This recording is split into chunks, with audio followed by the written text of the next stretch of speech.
Solo mode is the solo mode, and you're all alone in the solo mode, and you miss your group, or you had some kids, but you bought some games. Why did you buy those games? It's the solo mode, it's the solo mode, and you're all alone in the solo mode, and your group is gone, or you had some kids, but you bought those games. Why did you buy those games? Yeah. Hello and welcome back to Game Brain Solo Mode. This is not Tom Donnelly's regular podcast about Matthew Robinson's gaming group. No, this is Game Brain Solo Mode. This is the occasional episode where I take you through one solo mode or solo only game, as is the case today, and give you my brief but concise and well executed, hopefully, thoughts on a specific solo board game in 30 minutes or less. We'll do our best with that.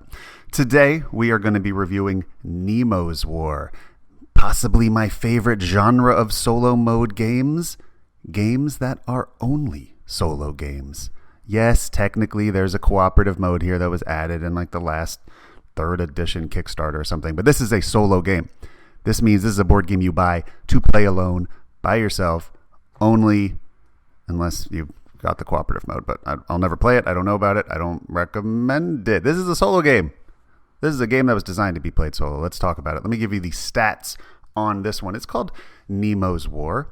One of the strangest sequels to the Pixar movie Finding Nemo you'll ever find. I mean, he is conscripted into a violent, bloody war. That is not what it is about. It is, of course, about the famous Jules Verne novel, 20,000 Leagues Under the Sea, designed by Chris Taylor. The artist, a young up-and-comer, I wish him well, Ian O'Toole. Hope he makes a name for himself one of these days. Victory Point Games is the publisher here.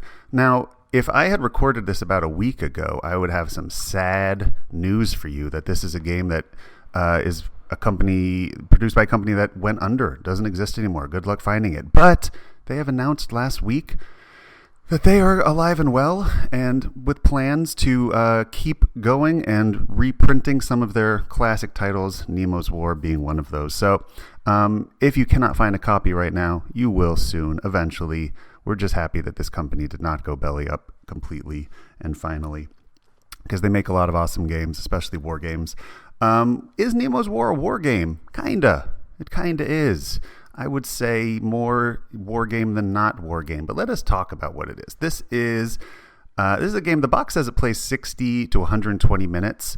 I think it's closer to 120 minutes. I've never finished a game in 60 minutes. It usually takes me a couple hours. I also, admittedly, have never just sat down and played a game from beginning to end. I leave it on my table. I'll play for 30 minutes.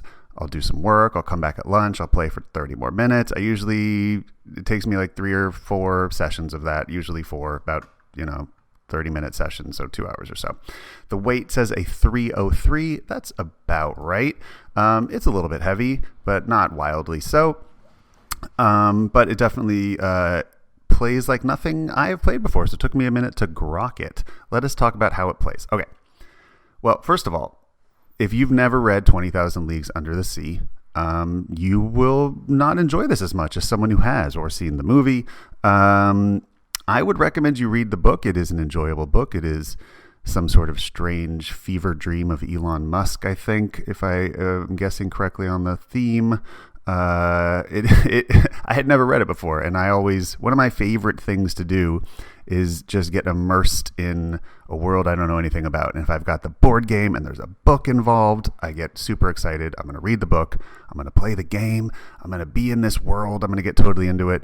That's one of my favorite things to do. That's part of the reason I love gaming, is that it takes me to worlds I've never experienced before, histories I've never read, books I've never read. So I read 20,000 Leagues Under the Sea while playing this game. I had never read it before. If you would like to read it, there are many translations if you are English and don't speak French natively.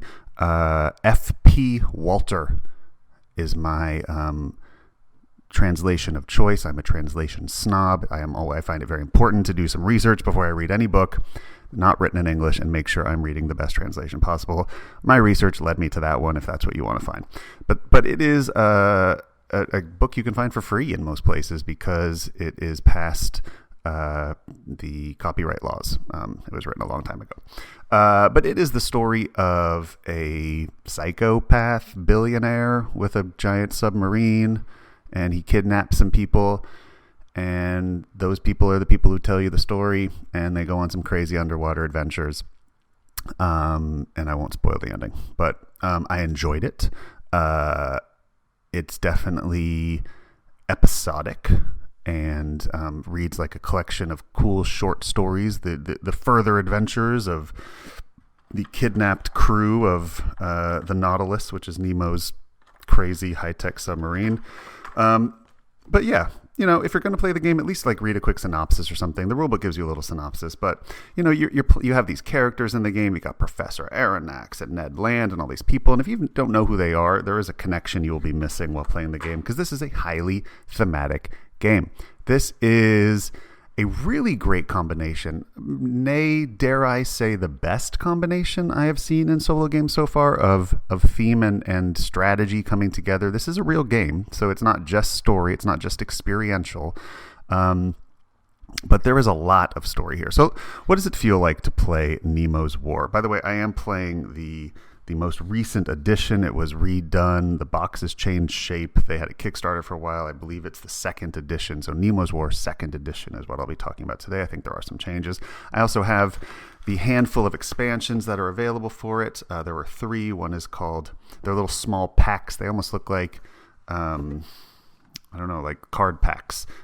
Nemo's War Bold and Caring, Nemo's War Dramatis Personae, and Nemo's War Nautilus Upgrades. These are like $5-10 each, probably $10 each. I think the base game cost me about $60 or so. So it's an investment. Is it worth it? Let's get into that. So this game, if you have ever played any video game that has that just one more turn vibe, Civilization being sort of the prime example of that turns are quick, and you promise yourself you're gonna go to bed, you're gonna turn it off. This game has that in a way that I've never experienced in a board game and feels the closest to a video game. Each turn is pretty quick. You draw a card, you read a story, captures the book well in this episodic feel of, now we are, fighting an underwater creature, and now we have discovered a sunken ship, and now we have, now there's a storm, and all these different things. So it's very episodic. Each card's a little story, and some of them are sort of D&D style skill checks. So you're going to be rolling some dice. There's a lot of dice rolling in this game. If you're not a fan of dice rolling, listen on, because you may be in this case, because it's not necessarily the dice chucking rando fest that you might think it is on first blush. So you're drawing cards, you're taking fast turns, and it really has that feel of like, I just want to see what the next turn's going to do, and I want to see what the next turn's going to do. The main thing in this game is completing Nemo's motive. At the beginning of the game, if you just buy the base game, you have 4 motives available to you. These are things that basically make the game a completely different game. These are the scoring parameters, the things the game is going to care about, and every game is going to play differently depending on the motive you choose. In the base game, you've got Explore, Anti-Imperialism, Science, and War. You put this on the board, it covers up this box where the scoring takes place, and it literally modifies each possible thing you can get points for in the game. So in a war game, sinking ships, you get +2 points for every warship you sink, or I think any ship you sink. But in the science, you get +0. So just by looking at the way the victory points are rewarded, and sometimes there's even negatives, like doing things in adventure, you get -1. Oh, geez, I don't have the board in front of me, but I think that's for sinking warships as well, something like that. So some things are rewarded, some things are negatives if you do them. It makes each game totally different. One of the expansions comes with 2 more, adventure and humanist. So there are a total of 6, and honestly, it's like having 6 different games, because depending on the motive that you choose, Nemo's motive, the things he cares about, that is going to drastically change the game you are playing, your strategy, the things you're going for, the things that matter. So in the game, you're looking at this big board of all the oceans of the world, and you're moving the Nautilus around, which is Nemo's sociopathic billionaire underwater submarine that murders innocent people traveling. And you are, trying to get points. You're looking at that motive. You're going, all right, what scores me points? A lot of things you can do in this game. You can explore for underwater treasure. You can attack ships. You can feel morally corrupt as you sink transport ships or passenger ships or freight ships that aren't doing anything to you. It's in the book too. He's a nut job. He's not a good guy. Yes, at the end there's a little bit of explanation of why he's such a jerk is a nice word for him. He's a psychopath. Like literally, it's like if Elon Musk became some sort of Bond supervillain. I mean, you may already think he is a Bond supervillain, but I feel like most Bond supervillains are based on Nemo as just this crazy, murderous billionaire who has a very warped worldview and is based his whole life on some form of revenge about things that he feels wronged about.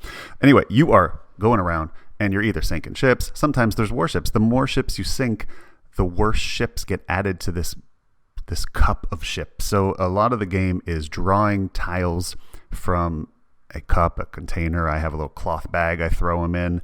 And at the beginning of the game, most of the things in there are just nice ships, just passenger ships. They have sweet names and a flag that tells you what country they're from. So, a lot of frigates. You've got ships that are just carrying mail. It tells you what the ships are doing, and you get a certain amount of notoriety for sinking those ships. So the more notoriety you get, the more bad ships you are told to throw into the case, to the bucket, to the cup, whatever you've got it in. A bucket would be odd. You're drawing from that. Your notoriety is getting worse. As your notoriety gets worse, more warships are added to the bag that you're drawing from that are harder to fight, that can actually start hurting you. But the crux of the game are the 3, I'm going to call them gambling tracks. This is very much a press your luck game with a lot of luck mitigation. So it's not just a total rando dice chucking gambling game, like I said earlier. The 3 areas that you can gamble in, and I mean literally gamble in, are the hull of your ship. You can gamble with the hull of the ship. You can gamble with your crew, or you could gamble with Nemo himself. And mostly that means Nemo's state of mind. You can sort of gamble with his mental state. And every time you do a roll, every time you are rolling dice, which is constantly in this game, there's constant skill checks, there's constant checks to see if you hit, checks to see if you miss, checks to see if ships hit you. Every time you roll the die, you can gamble one of those 3 things. You can gamble your hull. Thematically, it's great. You're putting the prow of your ship in danger in order to block an attack. Or your crew. You're forcing your crew to put themselves into precarious situations or exhaust themselves. Or you're gambling Nemo's mental state. You're making him have to, really think hard and put himself out there. And if he fails at this, it will hurt him psychologically and make him more dangerous or crazier. Funny enough, the crazier Nemo gets, the better his gambling stat is. So when you gamble one of these, you are literally taking this little half circle and sliding it onto the next spot. And it shows you a die modifier. So, for example, at the beginning of the game, if I gamble my crew, I get a +3 to any die that I roll. But if I fail that die, my crew stat goes down 1. For the first few times you gamble your crew, they still stay at +3. But by the end of the game, it can get all the way down to +1. Nemo's the only one that gets better the more that you lose. But Nemo's also the shortest track. It's probably worth pointing out, if any of these tracks get to the end of the line, you instantly lose the game. There are a handful of instant lose the game situations. If your notoriety gets to a certain level, you lose the game. It changes depending on what motive you choose, because obviously if you're going to war, your notoriety needs to be able to get a lot higher than if you're doing science or adventure or things like that. So this gambling element is really big and a huge part of the game and an exciting part of the game, because you have these interesting choices to make of, I need that +3 modifier, but if I fail, I really could damage my crew. And it's hard to get crew back. It takes big actions in order to heal your crew. Another interesting thing is the action economy of this game. So each round, you're going to be rolling dice at the beginning of the round. I mean, I cannot overstate the amount of dice you're rolling in this game. So if you just love the tactile feeling of rolling a die, like, man, you are all over this one. You are rolling dice constantly. So at the beginning of a round, you roll a die. And this is a really cool mechanism that I have not seen very often or ever, really. The amount of actions you get is the differential between two dice. So if you roll a 6 and a 1, you get 5 actions. If you roll a 2 and a 3, you get 1. If you roll 2 of the same numbers, you get what's called a lull turn. And if you did not bank any actions from previous turns, you can bank up to 1 action each turn, I believe. You have no actions that round, and you have wasted a round. And there are only a few things you can do. But in a lull round, the actions that cost 2 action points now only cost 1. So if you were smart and banked an action, maybe you can bank more than 1. At the moment, I'm forgetting. If you banked an action, you now can do these super actions at half cost. And some of these super actions are like healing your crew, things like that, things that really are quite expensive and costly in a normal round. But in a lull round, you can do them. Lull round also adds more treasures. It sort of reseeds the board a little bit. In addition to rolling those dice and seeing how many action points you get, it's also deciding what oceans new ships appear in. That's when you're sticking your hand into the bag, or if you have some sort of a giant bucket, I don't know why you have that, but you're digging your hand in there, you're pulling out ships, you're placing them in the numbered oceans of the dice you drew. As the game goes on, it's broken into acts, Act 1, Act 2, Act 3, Act 4, finale, things like that. Every time you get to a new act, well, not every time, a couple times in the game, you're adding more dice. So now you're rolling 3, 4 dice. If your notoriety gets high enough, it can add another die. But the downside is that you're adding more ships. But the upside of that is you can pick the dice that you're taking the differential from. So obviously, the more dice you roll, the more chances you're going to be able to pick 2 of those dice and have a better differential between them. So that's the basic feel of the game. At the end, you have to survive the finale, which there are a handful of finale cards that are randomly chosen. One finale card is randomly chosen each game. They're very different. They're going to reward or punish certain things that you have done throughout the game. And then you're going to tally up your score, which is a very long and arduous and complicated thing that takes a calculator and a piece of paper. Usually they give you these like victory point tracking tokens, but there's a lot of different things that you can score points in, and you really have to do all this math, and each one's +3 or -2, or it's fine.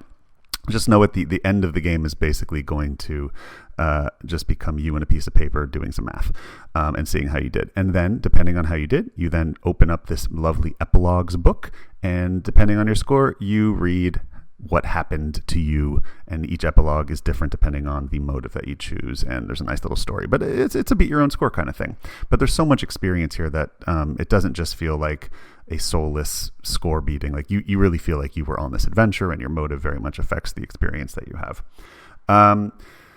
So let's talk a little bit about what it feels like to play this game. Like I said, it really has that strong, I just want to have one more turn kind of thing. And the theme is so huge, and the art is so gorgeous. Ian O'Toole nailed it. This is one of my favorite designs of his in terms of his graphic design and his artwork. You really feel like you have this awesome old-timey map in front of you, and you're moving the Nautilus around, and you're betting your different resources, and you're attacking ships, and you're taking damage, and all the ship tokens are really cool. And tactile wise, it's just a phenomenal experience, and you're pulling all these chits out of cups, and it's just a great, beautiful work of art, this game. And the cards are even great quality. The production value is a 10, straight up 10 on this game. The art 10, beautiful. It has that one more card before you stop playing for the day kind of feel, or maybe if you've got more time available to you, you can just crank out a 2 to 3 hour game in one sitting. That's rare for me, but I'm lucky enough to have an office where I can leave games on the table. But yeah, that's something to consider. If you don't have a table where you can leave a game, this is a 2 to 3 hour game for setting it up and playing it and scoring and everything at the end. The gambling element is really fun, really interesting decisions. Here's a funny thing. The first few times you play this game, you're like, this is easy. I can do anything I want. And then you lose for many games after that, because there's this crazy sense of overconfidence that you get at the beginning of this game, because it's very sandboxy. You can do whatever you want. Okay, you just look at the thing. What do I score points for? Let's say I'm doing science. Well, I score points for upgrading my Nautilus. There's lots of upgrades that you can sort of tech tree out your submarine and give it torpedoes or extra hull or superpowers or super speed. So now it moves through 2 oceans for 1 action, yada yada. You get points for things like that. So you're literally just going like, all right, what do I need to do to get points in this game? And for the first 20, 30 cards or so, it feels pretty easy. And then the ship fills up. It has a pandemic feel to it, which for me would usually be a strong negative. But it's well done in this game, and it doesn't bother me too much. But there is definitely oh no, the S is hitting the fan. Things are getting worse and worse. Problems are exploding. Now I can't place it here, so that places more ships here. And there is a very strong pandemic. The virus is spreading, and the virus in this game being sort of warships that are after you. And it's getting worse and worse as the game going on. But you quickly realize after you've played 3 or 4 games of this that relaxing time at the beginning of the game where you don't feel the pressure and you're just la-di-da, how do I get some points? You should feel that same pressure and that point that you feel at the end of the game, because if you are not treating that beginning of the game as seriously as the end of the game, you are going to lose. This is a hard game to win. This is a very hard game to do very well at. And it is a hard game just to do well at. You will lose this a lot until you understand the pacing of this. You need to be very careful with all of your actions. Each one is precious. There's only so many things you can do. When you attack ships, you choose if it's a stalk action, STALK, or a bold action. If it's a stalk action, you can decide not to fight it once you pull it out of the cup.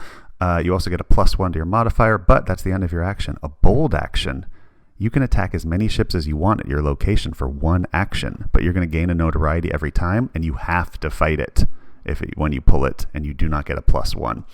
And at the beginning of the game, you're like, oh, I'm just going to slowly go around and stalk everything and guarantee wins. But you can't waste those actions. You need to be taking out 2 or 3 or 4 ships with 1 action, and your notoriety is going to pay for it, and you have to figure out how to get that notoriety down. It's, by the way you get it down is by inciting local problems that the governments have to deal with. So they're so busy dealing with those local problems and uprisings and civil wars that they don't have time to put resources into taking out, psychopathic Elon Musk and his submarine causing trouble in the Arctic. So the game is deceptively sandboxy and open feeling at the beginning. And by the end of the game, by the end of a couple games, you really realize that it is not as sandboxy as it feels. And you really have to be dealing with your problems. You have to play this weird sort of meta game where you're manipulating the game. You're manipulating the way the game places ships so that you can create a couple garbage zones that you avoid. Garbage zones being entire oceans that you will decide to never be in again and just fill with dangerous nightmare ships that you never want to fight. And you will learn ways to sort of manipulate the AI and the way the game works in order to do that. Once you realize how to win this game, it does a little bit sour the thematic feel of it, because you are just gaming the system, and you have to deal with the ships. You cannot allow the ships to pile up, because there is an instant lose condition. There's lots of instant lose conditions in this game, but one of them is nowhere to place any more ships and they fill up, and that's how you'll probably lose the first few games. I've not found that I've had too many losses by my ship blowing up or Nemo going insane or my crew all dying. For the most part, it's the ocean's filled up. I didn't manipulate the game enough to place the worst ships where I wanted them, and it just sort of like virus exploded in pandemic kind of a thing. So what's interesting is I think how do I say this? I kind of like the game less with every play. That sounds bad. I still really enjoy it, but the more I play it, I'm not necessarily one of those players that really gets a lot of satisfaction from conquering a system. I get it more from continued exploration. And the more I play, the less exploration there is, and the more I realize that really, not that you're railroaded, because each motive really does change up the way that the game plays, but that you have to sort of break the fourth wall of, Nemo and this experience and this episodic feel, and really just sort of manipulate the AI to a certain extent, which for some people that's an incredible experience. And I will say that it took me probably 10 games to get to that point in Nemo's War, and I feel like I'm pretty good at it now. I can win, or at least have a pretty good result. There is some luck involved in having a great result. But with skill, you can pretty much always have a good result. Not all motives are created equal. Some are harder than others. I still struggle with the ones where you have to kill a lot of ships because notoriety is tough, and you have to roll dice to lower your notoriety. And if you don't roll well, you could be in trouble. So yeah, the more I play it, the more I kind of feel like I start seeing the gears behind the game a little bit too much, and it takes me out of the experience. The experience is so strong, though, that it takes a while to get there. I still recommend this as almost like if you're a solo-only gamer, this game needs to be in your collection. This is a must-have solo game in the sense that there are very few solo games that are this rich, that are designed only as solo games, that marry theme and strategy and mechanism so well. Even though I can sort of see the gears behind it, which is potentially a problem with every solo game. At a certain point, you're going to really just sort of see you don't have another player across the table from you. At some point, you're gonna have a bead on the AI, and then it's the harder it's going to get is really just going to be about cranking up the randomness and trying to mitigate as much randomness as you can in order to win. So, in essence, Nemo's War will show you the limits of solo gaming in a certain way, but also it has a lot of the highs of solo gaming. I cannot stress strongly enough the theme. I mean, just read the book, start playing the game. It's an awesome experience just combining those two things. The game itself is such a joy to have in front of you on the table. The components are beautiful, but not just the beauty of the components, but the functionality of them, the way all the pieces work. It's very satisfying. It's a fantastic experience. So while I really do have to say that the more I play it, the less excited I am to play it. I mean, I got 10 really great plays out of this. So it's, for money, for time, everybody's is subjective, but for me, that's a pretty good bargain. I will still play it. I'm excited to keep playing it. But yeah, it's once you've sort of beaten all of the motives, it is just a go back and beat your score kind of thing. So I promise I will give number ratings on these. I'm going to give Nemo's War 2nd edition. Oh, it's so close between 8.5 and 9.0. I'm going to give it a 9.0. I'm going to give it a 9.0. I am. I'm just gonna. I think 9.0 is the right score for this. I think you will get enough plays out of it. And there are people also who really enjoy tearing into the gears behind the scenes on a board game, and this game will give you that. It will not disappoint you. And if people who just want to roll dice and have an amazing experience, you're gonna love this one. That's Nemo's War 2nd edition. Those are my thoughts on it. Stepping back a little bit, I've been buying a lot of solo games lately, as I'm wont to do.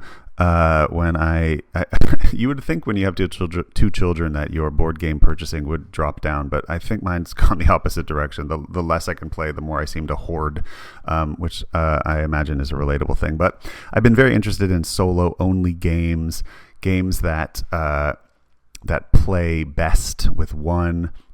I've picked up Navajo Wars recently. I picked up the new edition of the Peloponnesian Wars. So you find that you start getting more into war games, as war games often play really well alone, even if they are meant for two. I picked up Volko Runke's new game Nevsky, which is a 2-player only game, but you can just play both sides and have a great time, and I've been enjoying that as well. So in the future, you might be getting some more war gamey kind of solo, as it seems like that's where my tastes are going a little bit. But on the other hand, Chip Theory Games was kind enough to give us a copy of Cloudspire. I'm dying to try out the solo mode in that.